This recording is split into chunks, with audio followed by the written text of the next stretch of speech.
오늘 시간에는 출애굽기 강의 24번째 시간으로서 시내산 언약 체결 및 40일 시내산 금식 산상 기도라는 제목으로 함께 말씀의 은혜를 나누기를 원합니다.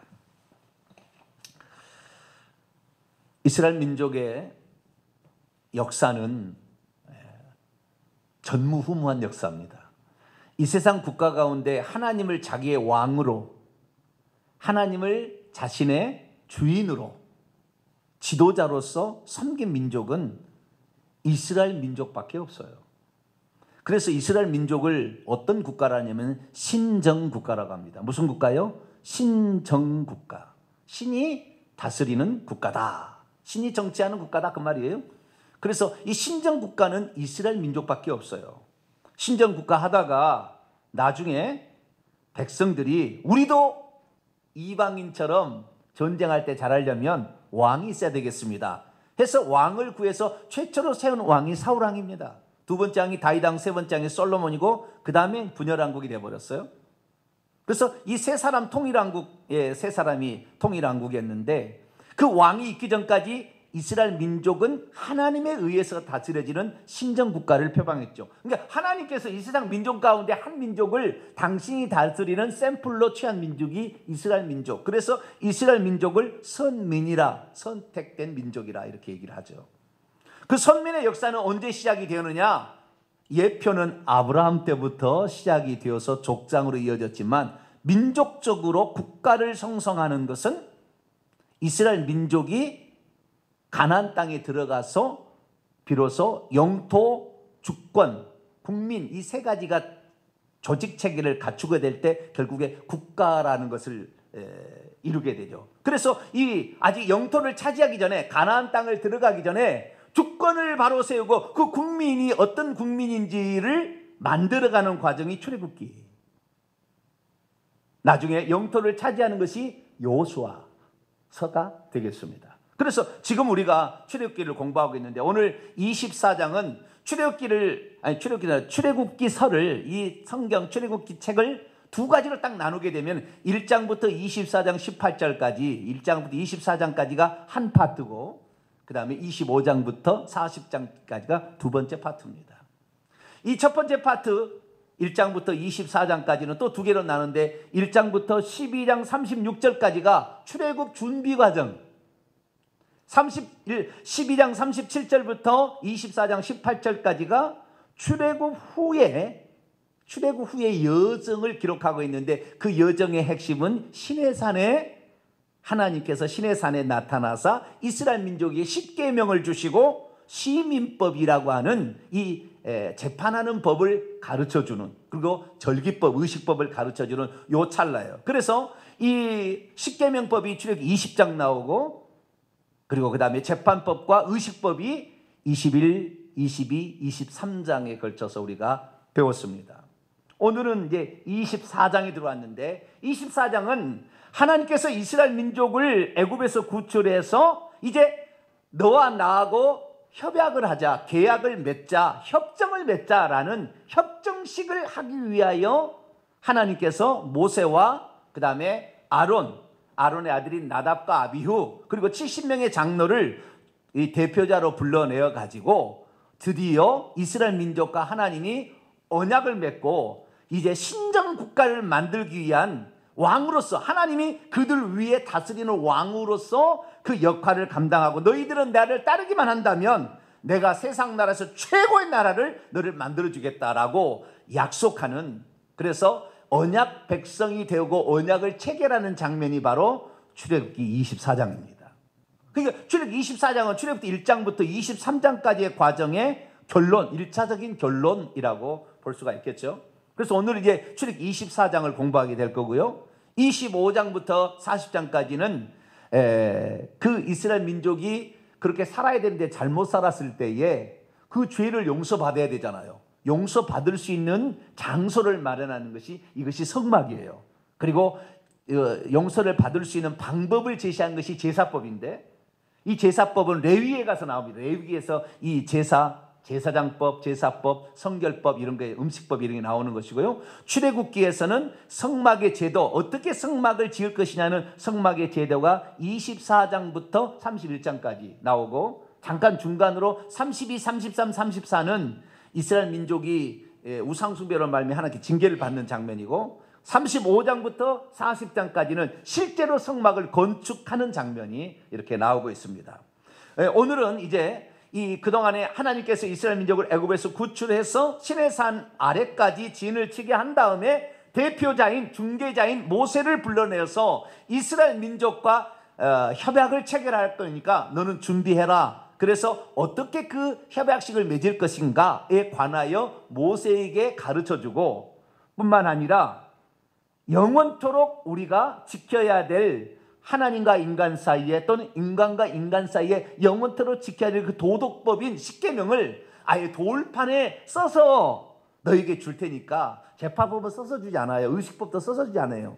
이건 임시법이니까. 그러나 이 십계명법은 영원한 변치 않은 것이라는 것으로 돌판에 하나님께서 친히 손으로 기록을 해가지고 모세에게 주기 위하여, 모세야 다시 시내산에 올라와라. 그래서 40일 40야 동안 금식하며 기도하고 있다가 마지막 날에 그 십계명의 두 돌판을 이제 받아서 내려오는, 받기 위하여 올라오게 하라는 그런 장면이 오늘 24장의 하반부에 이렇게 나오고 있습니다. 그래서 오늘 출애굽기 24장은 1절부터 10절, 11절까지가 언약 체결식입니다. 하나님과 이스라엘 백성 사이에 신정국가를 세우기 위한 언약 체결식이 나와 있고, 12절부터 18절까지는 십계명 두 돌판을 내가 새겨서 줄 테니까 올라와라 해서 올라가는 그런 장면인데요. 이 장면을 통하여 우리는 오늘 크게 세 가지를 공부하게 될 겁니다. 첫째, 언약이라는 걸 배울 거예요. 뭐예요? 언약. 언약과 새 언약을 배울 겁니다. 아주 중요한, 놀라운 아주 변화가 있고요. 엄청난 중요한 이야기입니다. 언약에 대해서 배울 거고요. 그 다음에 하나님을 직접 보는 장면이 나와요. 하나님을 보는 거. 그래서 하나님을 볼 수 있는가? 이 장면을 통하여 하나님이 한 분인가, 세 분인가, 삼위인가, 이런 것을 우리가 또 다시 한번 확인할 수 있고요. 세 번째는 하나님께서 붙여준 사람들, 모세와 모세의 주변에 있던 사람들의 그 동역의 관계, 주의 종을 세울 때 동역자들이 어떻게 그 역할을 감당하는 것인가, 그래서 이 동역의 관계를 통한 하나님의 축복이 무엇인가, 이 부분에 관하여서도 함께 말씀을 나누기를 원합니다. 그래서 크게 세 파트로 오늘 공부를 하게 될 겁니다. 먼저 언약 체결식을 보도록 하는데요. 이 언약이라는 말은 말씀 언자, 약속 약자를 쓰게 되는데, 말씀으로 하신 약속이라는 거예요. 근데 뭐 말씀으로 하신 약속인데, 이 말씀으로 하신 약속은 언약이라 한다면 말만이 아니고요. 조약을 맺는다, 협약을 한다, 맹세를 하고 그 쌍방이 서로 어떤 그 뭐라고 할까요? 협약, 이런 것을 맺는 것을 이제 가르치는 겁니다. 그래서 이 협약을 맺게 되는데, 이 베리트라는 것인데요. 이것이 이제 동맹을 맺고 계약을 맺고 조약을 맺고 협정을 맺는다는 그런 뜻입니다. 그래서 언약이라는 게 말만이 아니라는 걸 알아야 돼요. 말로 하는 게 아니고 어떤 협정을 맺는다는 말인데, 하나님께서는 말씀하시는 하나님이니까 언약이라고 표현했을 뿐이지, 이 단어 헬라어로서는 디아데케라고 하는데요. 이것은 조약을 맺는 거예요. 협정을 맺는 것을 가리키는 것입니다. 아시겠죠? 그래서 이 협정을 어떻게 맺었는데, 이스라엘 민족은 이 협정이 결국에 실패합니다. 이 언약을 파기합니다. 이스라엘 민족이. 그래서 하나님께서 새 언약을 세울 수밖에 없었고, 그 새 언약의 교회는 새 언약의 사람들입니다. 그래서 새 언약은 또 무엇인가? 이 부분까지도 깊이 들어가고자 합니다. 자, 그럼 24장 1절부터 한번 보도록 하죠. 또 모세에게 이르시되 너는 아론과 그리고가 붙었어요. 너는 아론과 그리고 나답과 아비후 이스라엘 장로 70명과 함께 여호와께로 올라와 멀리서 경배하고, 너 모세만 여호와께 가까이 나오고 그들은 가까이 나오지 말며 백성은 너와 함께 올라오지 말지니라. 모세가 와서 여호와의 모든 말씀과 그의 모든 율례를 백성에게 전했어요. 그들이 한 목소리로 응답하여 이르되 여호와께서 말씀하신 모든 것을 우리가 준행하리이다. 자, 여기서 보세요.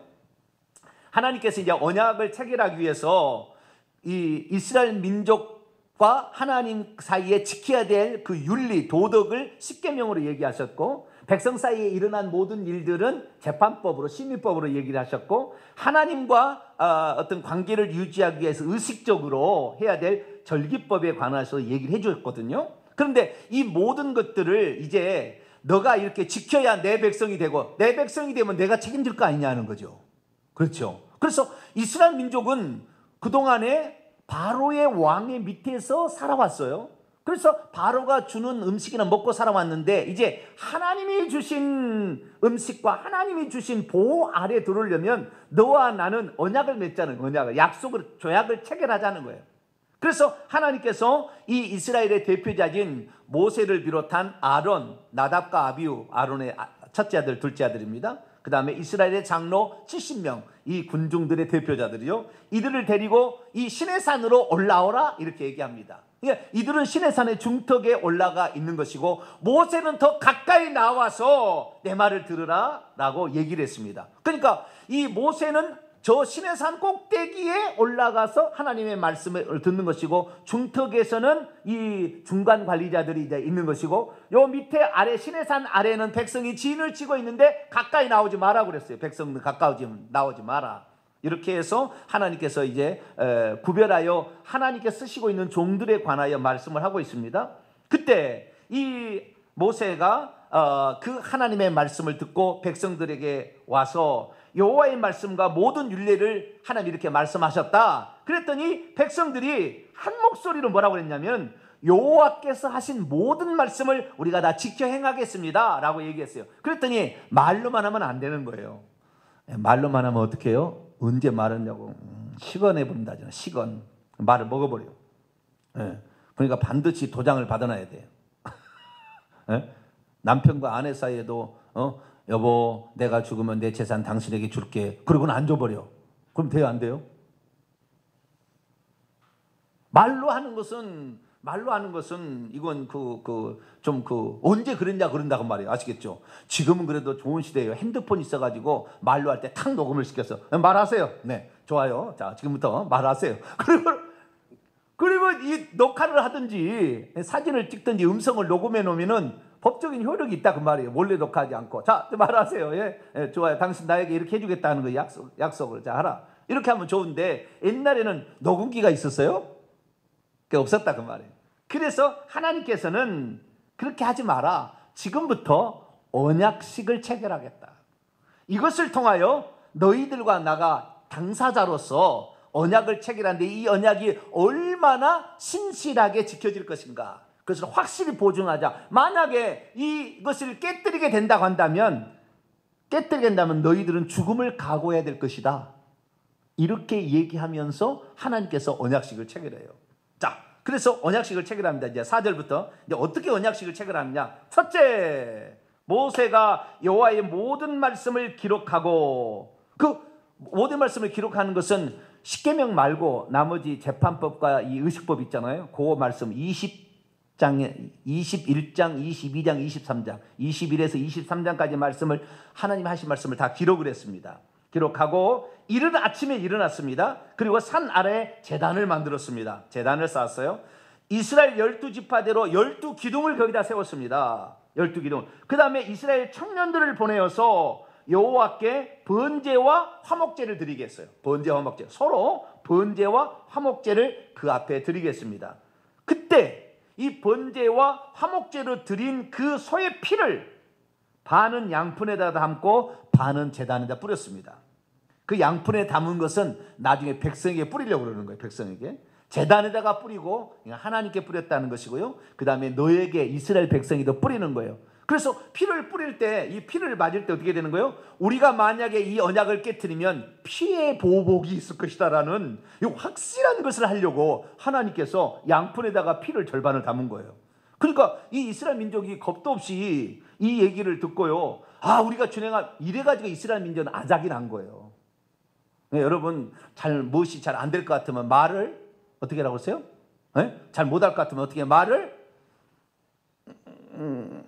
하나님 이렇게 해야 된다 그 말이에요. 괜히 그냥 말로 그냥 이렇게 해가지고. 그런데 좌우지간 언약을 맺었으면 지켜야 되는 거예요. 어쨌든 언약을 맺으면 하나님께서 그들의 민족을 지도할 왕으로서 역할을 감당하시니까 좋은 건 좋은 거죠. 그래서 이 제단을 뿌리기 위해서 양푼에 제단을 절반을 뿌리고 양푼에다 담아가지고 있어요. 그리고는 7절에 언약서를 취하여 가져다가 백성에게 낭독했습니다. 이 언약서는 사실 십계명을 확장하는 겁니다. 십계명에 나와 있는 것을 어떻게 삶 속에서 실천한 것인가, 이것이 21장에서 23장이지 않습니까? 그래서 이 21장, 23장에 나와 있는 이 모든 말씀, 자 다시 21장을 한번 넘어가 볼까요? 21장, 이 종의 규례가 있었지 않습니까? 21장 1절에서 11절까지 종은 어떻게 할 거냐, 종. 그 다음에 12절부터 보면은 사형죄에 해당하는 것, 살인하는 자는 돌로 쳐 죽이고, 15절에 아버지나 어머니를 치는 자는 반드시 이 부모에게 불의한 자들도 죽여라 이렇게 했고, 그 다음에 이 16절에 보니까 인신매매하는 자들, 유기하는 자들 반드시 죽이라. 17절에 부모를 공경하지 않는 죽이라 이렇게 돼 있잖아요. 그리고 그 다음에 해를 입혔을 때, 상해를 입혔을 때가 21장 18절부터 해를 입혔을 때는 어떻게 할 건가, 속아받았을 때 뭐 사람이 어떻게 했을 때 쭉 얘기를 하지 않습니까? 22장까지 쭉 넘어옵니다. 22장 넘어오다가 그 다음에 22장 18절에서 이 무당 이 점치는 거, 하나님 1계명부터 4계명에 해당되는 거잖아요. 무당을 살려 죽이라 했고, 그 다음에 짐승과 수간하는 자는 반드시 죽이라. 다른 신에게 제사하는 자는 반드시 죽이라. 이런 얘기를 하게 되고, 객과 고와 과부를, 그 다음에 가난한 자들을 잘 도와주고, 송사 23장으로 넘어와서는 이런 송사에 가난하다고 너무 편파적으로 하지 말고, 또 부자라고 권력이 있다고 해서 편파적으로 하지 말고 공정하게 재판하는, 공평에 관한 얘기를 했고, 23장 10절 이하에 절기를 어떻게 지킬 것인가, 3번의 절기는 반드시 와서 빈손으로 오지 말고 절기를 지키라 했고, 네가 말씀을 잘 순종한다면 23장 25절 양식과 물의 복을 내리고 내 질병을 너의 삶에서 질병을 제거할 것이며, 낙태하는 자나 또는 임신하지 못한 자가 없게 하고 날수를 채우겠다 이런 말씀을 했고, 장차 너희들이 들어갈 땅은 이것이다 라고까지 약속한 것이 21장에서 23장까지 내용이에요. 이 모든 것을 그대로 다 읽어줬다 그 말이에요. 읽어주고 듣게 하니 그들이 이르되, 또 말합니다, 여호와의 모든 말씀을 우리가 준행하리이다 이렇게 했어요. 그랬더니 양푼에다가 지금 절반 받은 피가 있잖아요. 그것을 8절, 모세가 그 피를 가지고 백성에게 뿌렸어요. 이 피를 맞고 있는 백성들 얼마나 깜짝 놀랐을까 한번 생각해 보세요. 이 피를 맞고 있는 백성들 얼마나 놀랐을까요? 그리고 이는 여호와께서 이 모든 말씀에 대하여 너희와 세우신 언약의 피다, 약속의 피다. 그러니까 이 피를 뿌림으로 말미암아, 피는 일종의 하나님과 우리 사이에 나가지 못할 때 거룩하신 하나님과 나가기 전에 하나님의 화해 제물로서 우리 피를 뿌리기도 하잖아요. 그 다음에 우리를 깨끗게 한다는 의미로서 피를 뿌리기도 합니다. 그런데 여기에서 이 피를 뿌린 것은 너와 나 사이에 확실하게 이 언약을 맺는다는 증표로서 피를 뿌린 거예요. 그럼 이 증표로서 피를 뿌렸다는 것은, 만약에 네가, 하나님은 안 지킬 리가 없죠, 네 이스라엘 민족이 내게 언약을 맺은 것을 지키지 않겠다면 피로써 너를 보복하겠다라는 하나님의 엄중한 경고가 들려있는 것이죠. 이스라엘 민족은 사실 이때 별 의미 없이 하나님이 우리를 인도한다니까 좋습니다라고 했을 것 같아요. 그런데 이것이 얼마나 큰 하나님의 진노를 가져오게 하는 것인지를 몰랐을 거예요. 차라리 이스라엘 민족이 그때, 하나님, 우리는 하나님 말씀을 잘 지켜 행할 만한 능력도 안 되고 우리는 워낙 타락한 죄인이기 때문에 하나님 말씀대로 살 수가 없으니까 자비를 베풀어 주세요, 긍휼을 베풀어 주세요, 막 이렇게 했어야 될 것 같은데, 이 이스라엘 민족은 너희들이 이 말씀을 하나님이 하셨다, 모세가 그러니까 그 말씀 우리가 지켜야죠, 막 이렇게 지키도 못하면서 말이죠. 네? 그래서 하나님은 새 언약을 맺을 수밖에 없었어. 왜? 이스라엘 민족이 이 말씀대로 살았냐고 말이야. 우상 숭배하지 않고 살았냐. 거르반, 자기 부모를 공경하기 싫어서 하나님께 드렸다 하면 부모님을 공경하지 않아도 된다 하면서 그 나쁜 법을 만들어서 살았던 이 나쁜 것들 말이죠. 다른 여자하고 결혼하기 위해서 이혼 서류를 써주고 이혼하는 이 나쁜 놈들 말이죠. 예수님이 와서 책망을 하잖아요. 처음부터 하나님, 저는 부족합니다. 우리는 하나님 말씀을 다 지켜 행할 만한 능력이 없습니다. 우리의 허물을 늘 덮어주시고 우리가 좀 잘못하면 징계를 하시긴 하시지만 우리가 바른 길로 갈 수 있도록 더 인도하여 주옵소서. 막 이렇게 써야 되는데 이들은 모르고 그냥 언약을 맺어버렸어요. 이것이 바로 계약 체결입니다. 계약 체결. 그런데 그때 당시에는 이스라엘 민족이 장차 자기들이 잘할 줄 알고 그렇게 했겠죠. 또한 하나님께서도 그 민족이 그렇게 나오니까요, 어쩌면 고마운지도 몰라요. 왜? 하나님의 뜻이 이 땅에 펼칠 하나님의 동역자 같은 존재를 얻었으니까 하나님도 좋아하실 몰라요. 그 좋아했던 하나님과 그때의 그 조약 체결이 얼마나 행복했는지에 관하여 9절 10절을 좀 얘기하고 있는데요. 모세와 아론과 나답과 아비후와 이스라엘 장로 70, 모세와 아론과 나답과 아비후 이스라엘 장로 70인이 이제 산 위에 올라가서 이스라엘 하나님을 보았어요. 그의 발 아래는 청옥을 편듯하고 하늘같이 청명하더라. 하나님 이스라엘 자손들의 존귀한 자들에게 손을 대지 아니하고, 그날은 손을 대지 아니하고 그들이 하나님을 보고 먹고 마셨어요. 잔치를 펼쳤다는 겁니다. 이 부분에 관해 좀 이따 얘기하고요. 좌우지간 하나님과 이스라엘 백성 사이에 조약을 체결한 것입니다. 그런데 이스라엘 민족이 이것들을 지켰습니까? 이들은 못 지킨 거예요. 이들은 못 지킨 것입니다. 우상 숭배했어요. 십계명을 어겼습니다. 재판을 굽게 했습니다. 잘못 살았습니다. 절기도 잘 안 지켰습니다. 유월절 몇 번 안 지켰어요. 이스라엘 민족이 유월절을 몇 번 안 지켰어요. 절기 그렇게 안 지켰어요. 그래서 결국에 이 계약은 파괴되고 맙니다. 그래서 하나님께서 이스라엘 민족을 싹 죽이게 생겼거든요. 왜? 계약을 파괴했으니까. 너도 짐승처럼 죽임을 당할 거이다라고 했는 거 아니에요? 그래서 이스라엘 민족이 다 죽게 생겼어요. 그래서 하나님께서는 아니 되겠다, 이렇게 해가지고는 안 되겠다라고 싶어서 새 언약을 체결하겠다고 약속하실 수밖에 없었다고요. 왜? 그들을 살려내야 되니까. 자, 예레미야 31장 구약 성경입니다. 예레미야 31장. 그들이 망하기 직전에 약속을 합니다. 예레미야 31장 31절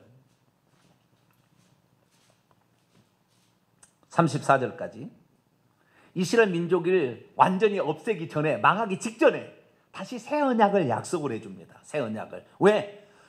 아무도 하나님의 말씀대로 다 준행할 자가 없거든요. 네. 자, 31절입니다. 여호와의 말씀이니라. 보라, 날이 이르리니 내가 이스라엘 집과 유다 집에 새 언약을, 새로운 베리트, 약속을, 협정을 맺게 되리라. 이 언약은 내가 그들의 조상들의 손을 잡고 애굽 땅에서 인도하여 내던 날에 맺은 것과 같이 아니야. 이때 아까 출애굽기 24장에 이거 맺었거든요. 그러니까 같이 아니할 것은 내가 그들의 남편이 되었어도 그들이 내 언약을 깨뜨렸기 때문이라.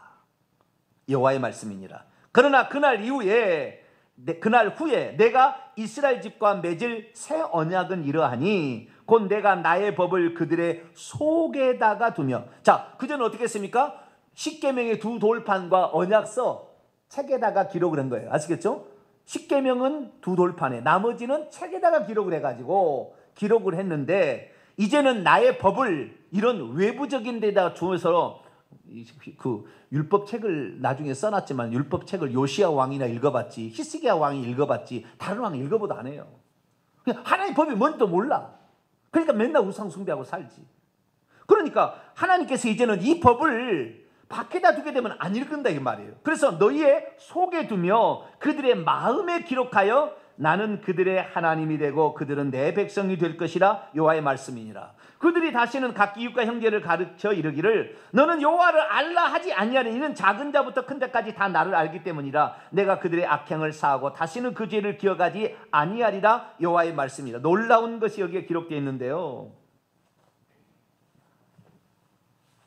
주님께서 이 새 언약을 맺은 것은 어떻게 맺느냐, 이것이 나중에 실행에 옮겨지거든요.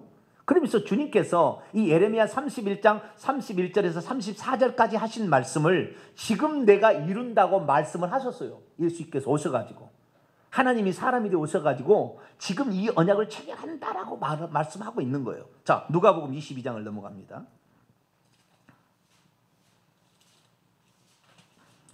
누가복음 22장, 유월절을 하루 앞둔 전날, 유월절을 미리 유월절을 지키게 되는데 마가 다락방에 들어가서 그때 하시는 얘기가 있어요. 19절로 20절입니다. 누가복음 22장 19절로 20절입니다. 읽습니다. 시작. 또 떡을 가져 감사 기도하시고 떼어 그들에게 주시며 이르되 이것은 너희를 위하여 주는 내 몸이라. 너희가 이것을 행하여 나를 기념하라 하시고, 저녁 먹은 후에 잔도 그와 같이 하여 이르시되 이 잔은 내 피로 세우는 새 언약이니 이것은 너희를 위하여 붓는 것이라. 마태복음의 이 동일한 기사를 보게 되면 마태복음 26장에 가면은 이 피가, 이 잔이 언약의 피라고 합니다. 이 잔을 무엇이라고 해요? 이 잔에 있는 그 포도주를 뭐라고요? 언약의 피다. 새로 맺는 언약의 피다. 이게 무슨 말이냐면 이스라엘 민족은 이 피가 죄 용서의 목적을 위하여 뿌려진 게 아니었고, 언약을 맺을 때 만약에 이 언약을 지키지 않으면 너도 피 흘려 죽임을 당할 것이다라는 엄청난 뭡니까? 경고성의 그런 피였다 그 말이에요. 아시겠죠? 그런데 그렇게 해서 이스라엘 민족이 어겨서 이제 피 흘려 죽어야 된다 그 말이에요. 근데 이스라엘 민족을 죽여버리면 누가 천국 가냐 이 말, 누가. 그래서 하나님께서는 천국 들어오게 하려면 이 죄를 이스라엘 민족이 돌리지 아니하고 하나님이 직접 사람이 되어 오셔가지고 자기가 피 흘려서 그 죄의 값을 담당하겠다라는 표시로서 이제 이스라엘 민족이 그때 어기면은 그 언약의 피를 뿌렸는데 이 피가 나에게 뿌려진다. 나에게. 이 피가 나에게 뿌려질 거니까 이제 이것은 그것을 예표하는 거다. 그래서 내가 너희들을 위하여 짐승이 대신 되어서 대신 죽어줌으로 말미암아 너희들이 율법을 어기는 것에 대하여 너희들이 처벌받지 아니하고 살 수 있는 방법을 내가 마련하게 되겠다. 그래서 성찬식은 새 언약의, 신의 산 새 언약의 현장이에요. 유월절을 중요하게 여기고 새 언약을 중요하게 여기는 하나님의 교회라는 데는 이 새 언약을 이상하게 풀어가요. 이상하게. 그럼 나중에 제가 얘기를 또 하겠습니다. 그것은 이상하게 풀어가는데, 이 성경적인 견해는 뭐냐면 이스라엘 민족이 그것을 만약에 지키지 않으면 자기가 죽임을 당해야 되는데 하나님께서 죽여버릴 수 없으니까, 이스라엘 민족을 죽여버릴 수 없으니까 당신이 오셔가지고 대신 벌을 받았으니까 너희는 안 받을 수 있는 방법을 내가 만들어줄게 라고 하면서 예수님이 오셔서 새 언약을 제자들과 함께 체결하기 시작한 거예요. 아시겠죠? 새 언약을 체결하면서, 그리고 예수님께서 직접 십자가에서 죽임을 당하심으로 이스라엘 민족이 율법을 어겨서 받을 그 진노를 예수님이 다 당하셨어요.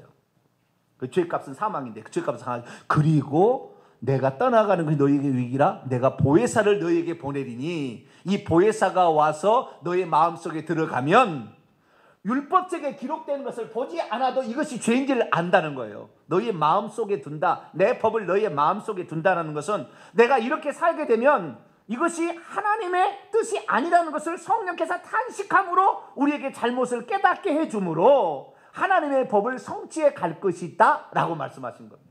이것이 새 언약의 예레미야 31장에 나오는 새 언약입니다. 그래서 예수 그리스도의 피와 그 다음에 예수 그리스도의 피로 말미암아 이루어진 그 역사적 사실을 성령께서 오셔서 그의 마음속에 들어가셔서 그 마음속에서 이미 너의 죄는 이미 예수 그리스도께서 담당하셨지만 네가 그 성령께서 깨닫게 하실 때 빨리 죄를 회개하고 죄와 싸워서 죄를 이어나가서 예수 그리스도의 믿음과 회개를 가지고 있다고 한다면 너희들도 새 언약 안에 들어와 있어서 저주받지 아니하고 약속의 땅, 지금 24장에서 이루어지지 않은 것은 주권과 국민은 있으나 영토를 아직 안 받았잖아요. 나라가 형성되려면, 신정국가가 형성되려면 나라는 가나안 땅을 차지해야 되는데, 너희들이 이 땅에서 예수 그리스도를 믿으면 하나님은 아버지가 되고 너희는 그의 백성이 되어서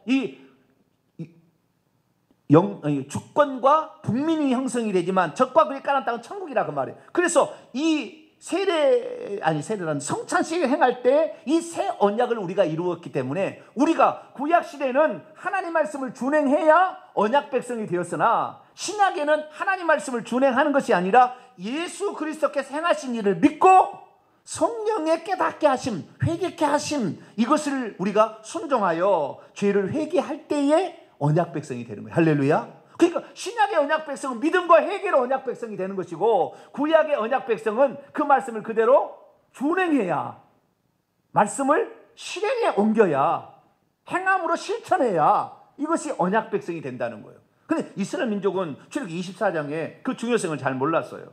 이걸 다 행할 수 없는 것을 미리 말씀을 드렸어야 되는데 그들은 언약 백성이 되게 한다는 것에 대해서 그냥 아멘 따라서 했단 말이에요. 그래서 결국에 하나님께서는 새 언약을 맺을 수밖에 없었다.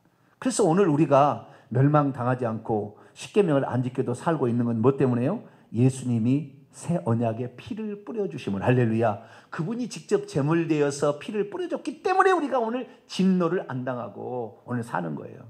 근데 안 좋은 점도 있어요. 안 좋은 점도. 사실 구약시대는 예수님이 오시기 전의 상황이잖아요. 그 벌을 받기 전의 상황이잖아요. 그러니까 죄를 범했을 때는 반드시 하나님이 징계를 하시는 거예요. 구약시대는. 언약 백성에게는 그런 거예요. 특별히 징계를 한 거예요. 그래서 다윗이 잘못을 했을 때 벌은 면제하지 않은 거예요. 자, 출애굽기 34장을 볼까요? 그러니까 자기가 뭔 잘못하고 있는 것을 빨리 알 수가 있죠. 징계를 받게 되면. 그러나 신약의 백성은 예수님이 벌까지 대신 받아버렸기 때문에 예수 그리스도를 믿고 있는 상태에서는 죄를 범하였어도 바로 징계가 안 떨어진다 그 말이에요. 안 떨어질 수 있다는 거예요. 어떤 것은 떨어지기도 합니다. 하도 죄를 깨닫지 못하면. 그러나 대부분 안 떨어지는 거예요. 그러니까 자기가 지금 문제가 없다고 자기의 죄를 회개치 않고 있는 거예요. 자, 출애굽기 34장 6절 7절입니다. 읽어봅시다. 시작. 여호와께서 그의 앞으로 지나시며 선포하시되 여호와라 여호와라 자비롭고 은혜롭고 노하기를 더디하고 인자와 진실이 많은 하나님이라. 인자를 천대까지 베풀며 악과 과실과 죄는 용서하리라. 그러나 벌은 면제하지 아니하고 아버지의 악행을 자손 3, 4대까지 보응하리라. 구약시대는 벌을 면제하지 않았어요. 그 벌은 용서는 했지만 벌을 받겠다 그 말이에요. 근데 신약시대에 들어와서는 이미 예수님께서 십자가에서 저주를 담다. 갈라디아 3장 13절. 십자가상에서 온갖 수치와 모멸과 멸시와 채찍에 맞으심으로 베드로전서 2장 24절, 이사야 53장 말씀에서 채찍에 맞으시면 우리가 병이 안 걸려요. 그래서 웬만하면 병이 안 걸린다 그 말이에요. 그럼에도 불구하고 예수 믿는 사람이 중한 질병에 떨어지는 것은 회개할 것이 엄청 큰 죄를 범했는데 그 죄를 회개하지 않고 있는 거예요. 그러니까 그렇게 해서라도 회개해서 천국 들어오게 하려고 하나님께서 징계를 내리는 거라고요. 물론 모든 질병을 다 죄라고 말할 수는 없겠지만 그런 것이 많다 그 말이에요. 우리는 예수 그리스도 아니었으면 살아남을 자가 없었을 거예요. 내가 쪼개져서 죽임을 당해야 되는 거예요. 예수 그리스도 때문에 우리가 오늘 안전하게 사는 줄로 믿습니다. 자, 이것을 이 히브리서 기자가 적나라하게 얘기합니다. 히브리서 8장을 볼까요? 히브리서 8장. 히브리서는 레위기서의 신약의 레위기서예요. 신약의 레위기서. 히브리서를 알아야만이 레위기서를 풀어갈 수 있습니다. 구약의 레위기서 보면 재미없으나 히브리서를 다 알고 레위기서를 보면 레위기서는 제사장에 관한 이야기, 제사에 관한 이야기를 적나라하게 신학적으로 어떻게 성취되었는지를 풀어줍니다. 자, 히브리서 8장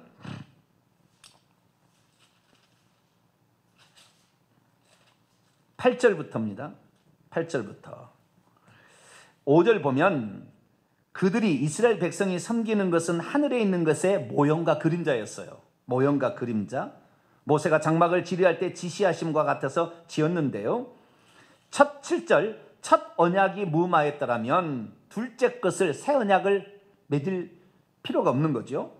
그들의 잘못을 지적하여 말씀하시되 주께서 이시되 볼지어다 날이 이르니 내가 이스라엘 집과 유다 집과 더불어 새 언약을 맺으리라. 이게 지금 예레미야 31장 31절 이하를 인용하고 있는 거예요. 그렇게 얘기를 하면서 12절 내가 그들의 불의를 긍휼히 여기고 그들의 죄를 다시 기억하지 아니하라 하셨느니라. 새 언약이라 말씀하셨음에 첫 것은 낡아지게 하신 것이니 낡아지고 쇠하는 것은 없어져 가는 것이라. 우리가 구약의 언약으로서 만약에 언약의 피를 하나님이 우리에게 적용한다면 우리는 다 죽어야 돼요.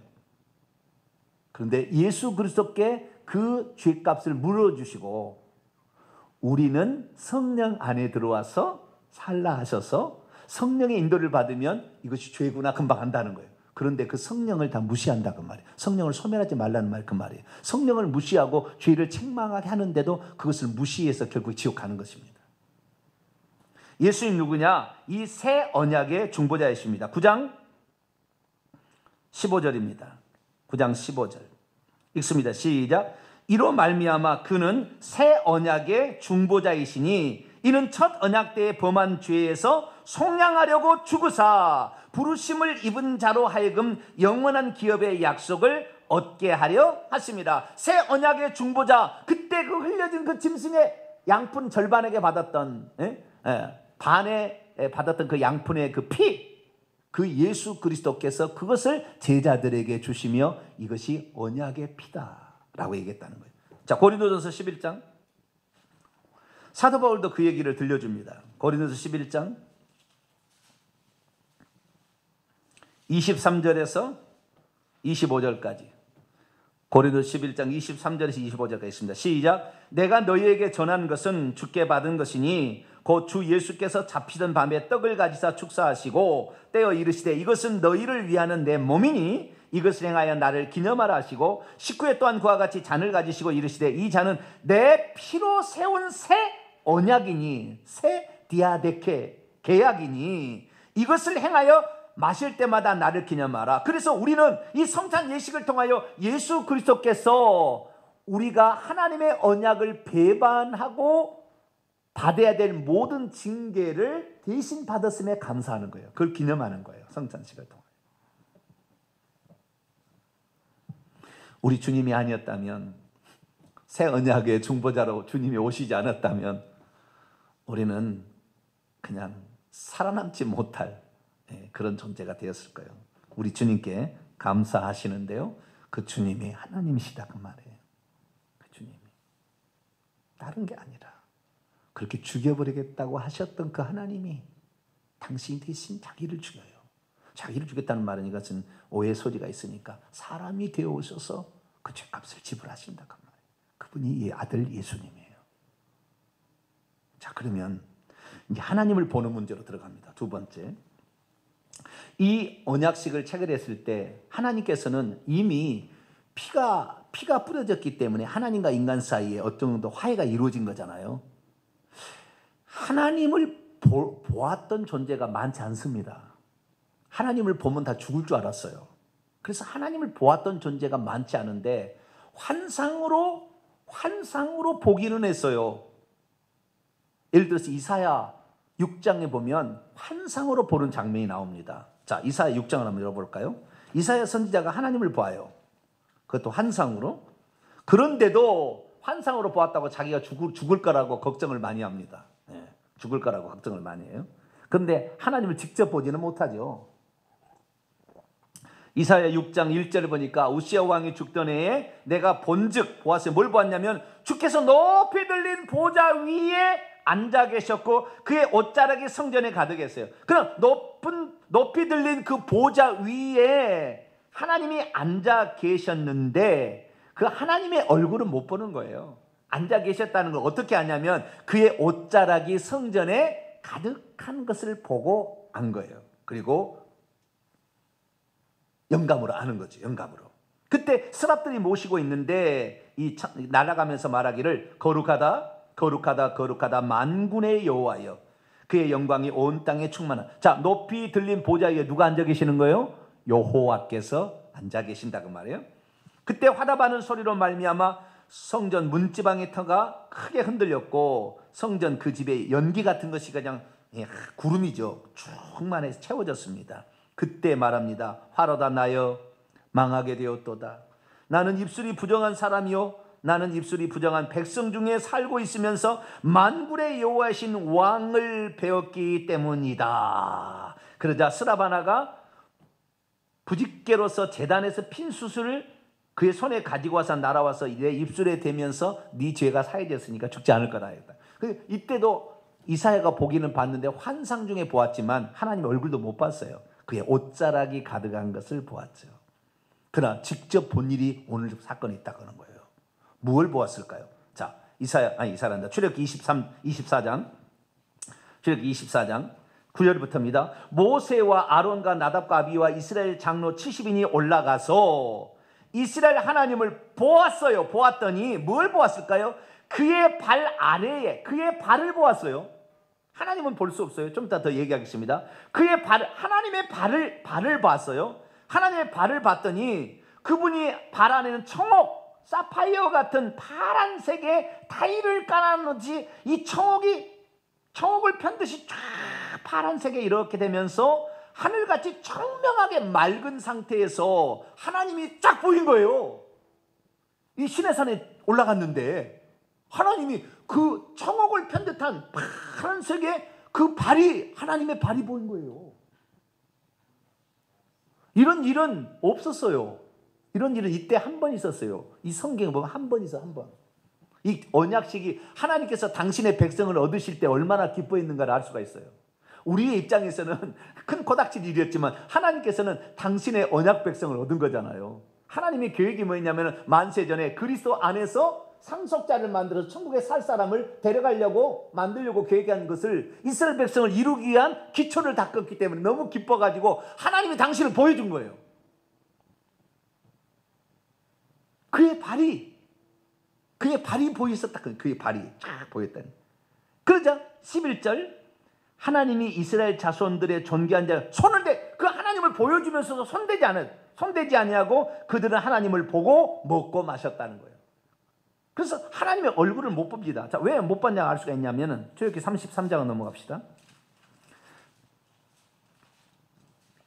하나님의 형상을 가장 많이 본 사람은 모세예요. 모세. 지금 이사야는 뭔만 봤다고요? 옷자락, 그분의 옷이 펄렁이는 옷자락만 본 것이고 이 70명과 이 73명이죠. 나답과 아비서 아론까지면 73명은 뭘 봤냐면은 모세까지면 74명이겠네요. 이들은 뭘 봤어요? 발까지 본 거예요. 발까지. 근데 출애굽기 33장에 보면은 모세에게 하나님이 당신을 보여주는 장면이 나와요. 보여주는 장면이 나오는데요.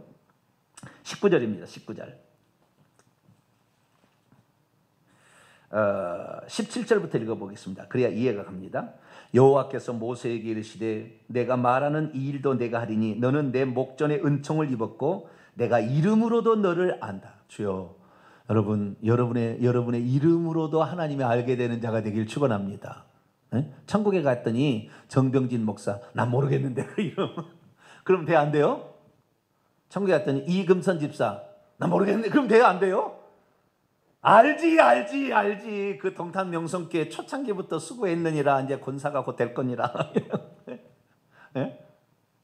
이름으로도 알고 모세가 이르되 원하건대 주의 영광을 내게 그러면 보여달라 그랬더니 여호와께서 이르시되 내가 내 모든 선한 것을 내 앞으로 지나가게 하고 여호와의 이름을 내 앞에 선포하리라. 나는 은혜 베풀 자에게는 은혜를 베풀고 긍휼히 여길 자에게는 긍휼을 베푸니라. 또 이르시되 너가 내 얼굴을 보지 못하리니 나를 보고 살 자가 없기 때문에 하나님의 얼굴은 볼 수가 없어요. 영광에 가득 쌓여 있어요.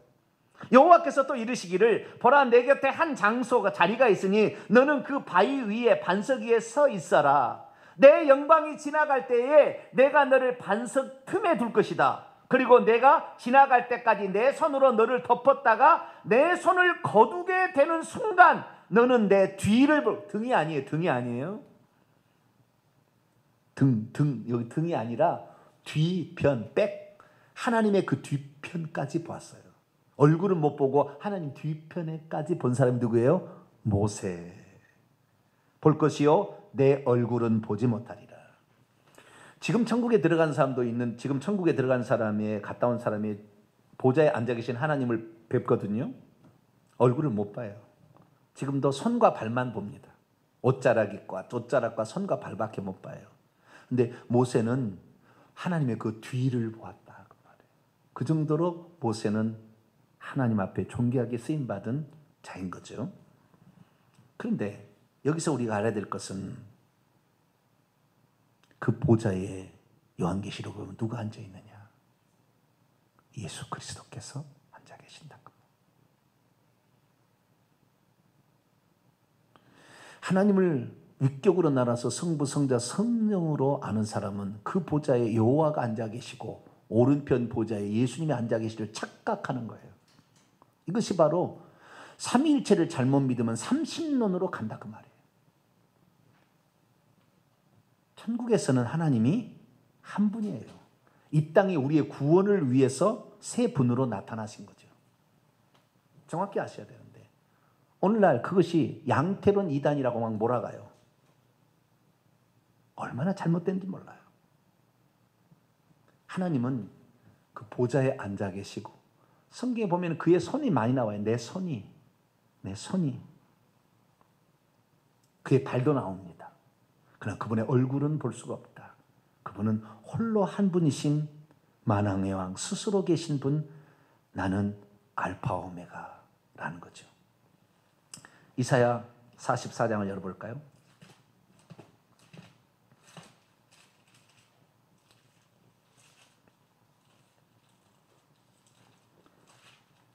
이사야 44장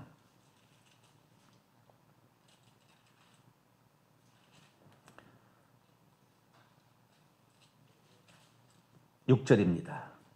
이사야 44장 6절 시작. 이스라엘의 왕인 여호와 이스라엘의 구원자인 만군의 여호와가 이같이 말하노라. 나는 처음이요 나는 마지막이라. 나 외에 다른 신이 없느니라. 그분이 어떻게 만들었는가 볼까요? 45장 12절 45장 12절 읽습니다. 시작. 내가 땅을 만들고 그 위에 사람을 창조하였으며 내가 내 손으로 하늘을 펴고 하늘의 모든 군대에게 명령하였노라. 그분이 46장 9절 봅니다. 46장 9절 읽습니다. 시작. 너희는 옛 정리를 기억하라. 나는 하나님이라. 나 외에 다른 이가 없느니라. 나는 하나님이라. 나 같은 이가 없느니라. 이렇게 얘기했잖아요. 나 외에 다른 이가 없고 나는 처음이요 마지막이라. 여기 나는 처음이요 마지막이라고 그랬잖아요. 요한계시록 1장을 봐봐요.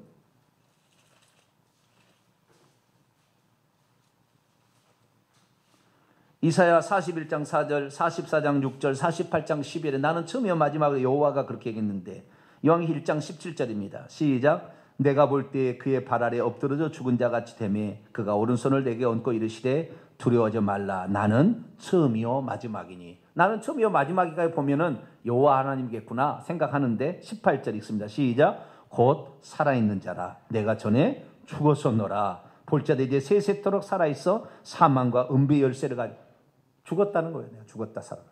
죽었다 살아나신이에요. 2장 8절 요한계시록 2장 8절 읽습니다. 시작. 서머나 교회 사자에게 편지하라. 처음이요 마지막이요 죽었다가 살아나시니가. 하나님 한 분이시야. 하나님이 구약에 당신을 여호와라고 계시하셨고 말씀하셨고 신약에는 아버지와 아들로 계시한 거예요.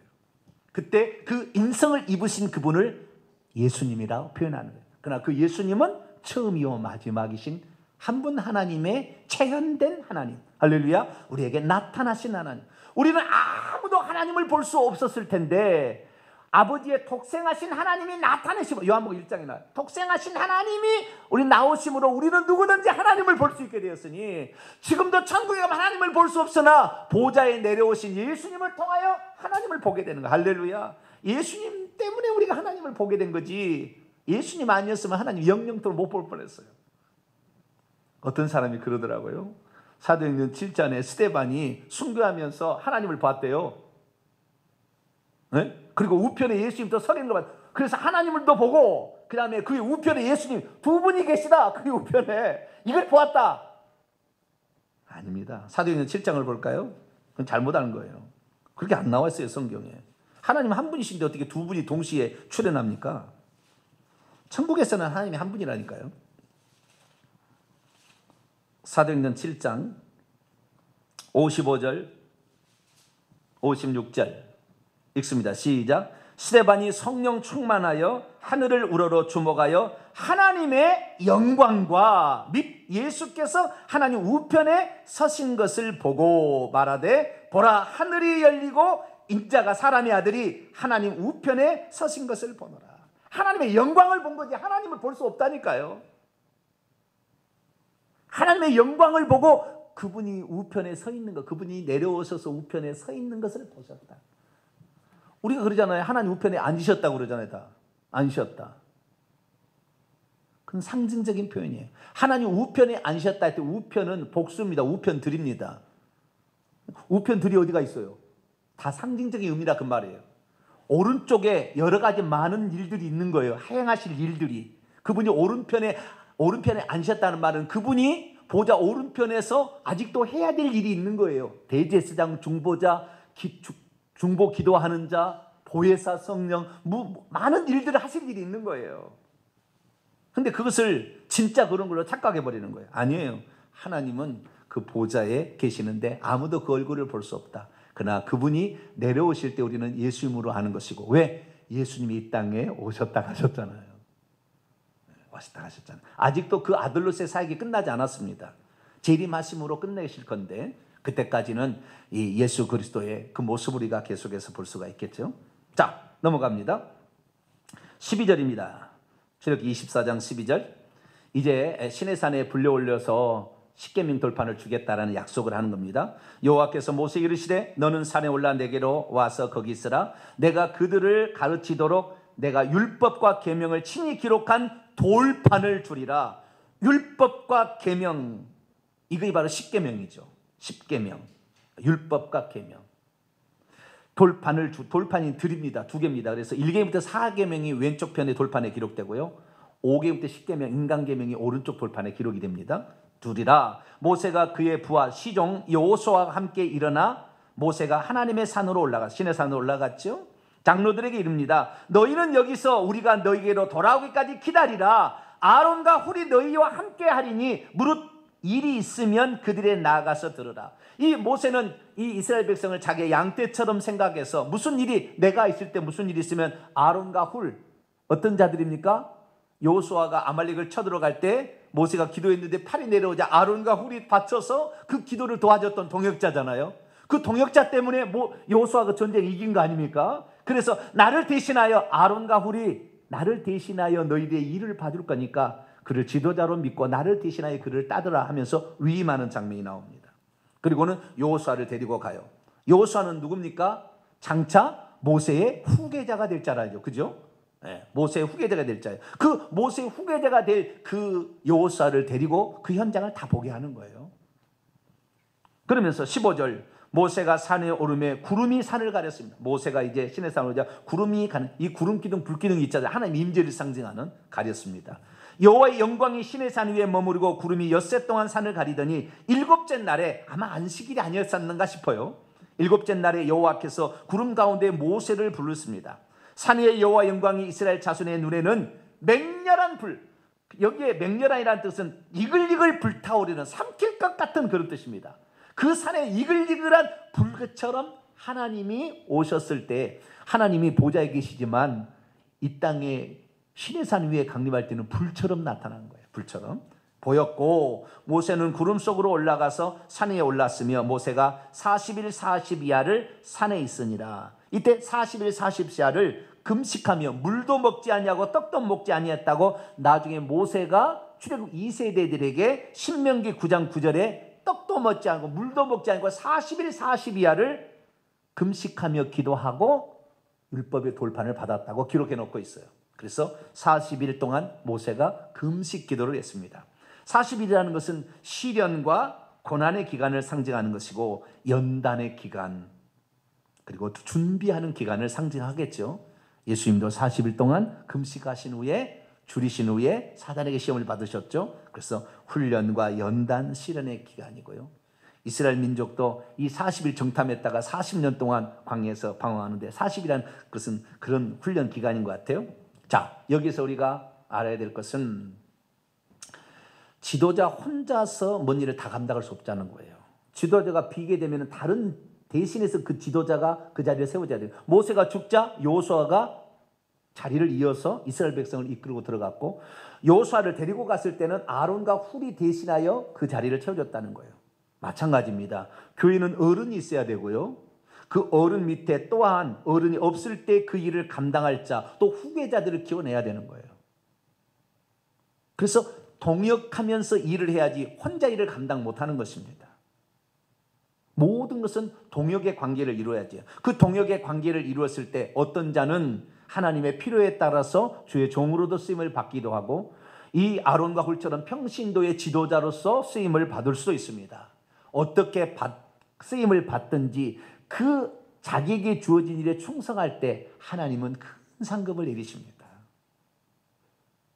우리는 주님의 동역자들이고, 이렇게 동역하는 자들이 생명책 이름이 기록된 것이에요. 자, 빌립보서 4장을 한번 볼까요? 마지막입니다. 빌립보서 4장.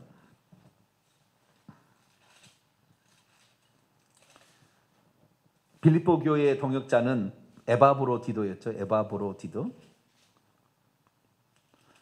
그 교회의 성도들이 나옵니다. 2절부터 4절, 2절부터 3절. 빌립보서 4장 2절부터 3절 읽습니다. 시작. 내가 유오디아를 권하고 순두개를 권하노니 주 안에서 같은 마음을 품으라. 또 참으로 나와 멍에를 같이 한 데게 구하노니 복음에 나와 함께 힘쓰던 저 여인들을 돕고, 또한 글레멘드와 그 외에 나의 동역자들을 도우라. 그들의 이름들이 생명책에 있느니라. 우리가 하나님의 동역에서 일하는 사람들은 하나님의 생명책에 있어요. 자, 로마서 16장. 바울에게는 여러 동역자들이 붙어서 그 일을 감당했죠. 로마서 16장 3절. 이런 동역자들이 우리가 되어야 됩니다. 로마서 16장 3절 시작. 너희는 그리스도 예수 안에서 나의 동역자들인 브리스가와 아굴라에게 문안하라. 그들은 내 목숨을 위하여 자기들의 목까지도 내놓았나니 나뿐 아니라 이방인의 모든 교회도 그들에게 감사하니. 바울에게 있어서 천망 받는 자로 고린도서 16장에 나오는 이 로마 출신의 브리스길라와 아굴라죠. 브리스가라고 말하는 것은 로마식이고 브리스길라는 애칭입니다. 브리스길라 아굴라 부부가 바울을 동역해서 텐트 치는 일을 통하여 선교비를 제공합니다. 마찬가지입니다. 우리 성도들이 저를 위해서 기도해 주시고 헌금해 주시니까 저도 일을 감당하는 거지, 여러분이 안 해주시면 제가 어떻게 일을 감당합니까? 저는 시간이 너무 없어요. 이 말씀 하나만 제대로 이 헬라 원문을 찾아서 직역하는 것도 시간이 걸리는데요, 이거 보는데 시간도, 그래서 1시, 2시간 넘어가는 거 예사예요. 매일마다. 왜? 이 말씀을 정확히 내가 풀어서 설명해 드려야지 가짜를 설명해 주면 안 되잖아요. 그래서 여러분들이 저를 위해서 건강을 위해서도 기도해 주시고, 또 열심히 수고하는 것에 또 11조와 여러 헌물들을 주심으로 제가 그걸 바탕으로 열심히 일할 수 있는 거예요. 저는 여러분에게 감사하죠. 뿐만 아니라 저는 여러분에게 부끄럽지 않고 여러분의 최선을 다하려고 노력합니다. 우리의 생애에 주님이 오셨으면 좋겠어요. 저는 우리 다음 세대 말고. 근데 어쨌든 최선을 다해 보십시다. 저와 여러분이 모세에게 그 많은 동역자들이 있어서 함께 이스라엘 공동체를 이끌어갔던 것처럼 우리들도 동탄명성교회를 같이 어우러져 가며 세계의 교회를 섬기고 지도자를 섬기는 복된 성도가 되기를 간절히 바랍니다. 거룩하신 하나님 감사합니다. 오늘 새 언약의 중보자이신